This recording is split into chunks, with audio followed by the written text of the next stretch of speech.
po ng pill, Bili. condom. Hindi na siya, hindi na siya pang-ayon. Kung hindi po, ano po ba ang magandang may dudulot nito sa ating bansa? Maganda. Mabili. Sabutin mo nga yun. Ano po?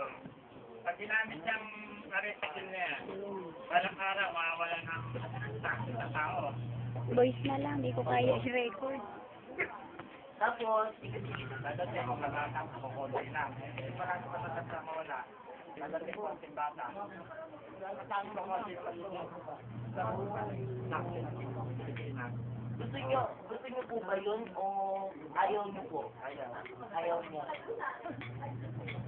Yung yung mag-itok sa... Opo. Hindi kami nagpapalit Opo. Ito na po. Paano niyo po pinaplano mag-asawa yung pag-aanak po? At sarili lang yun. Sarili lang Tao po. yun. Opo. Tao yun sa lalaki. Napapansin niyo po ba yung, alam niyo po ba kung paano gawin yung family planning po ng natural lang po? Sangayon po ba kayo sa pagpapatupad ng pamahalaan sa RH Bill? Sige po. Ayun lang po yung karunungan ko.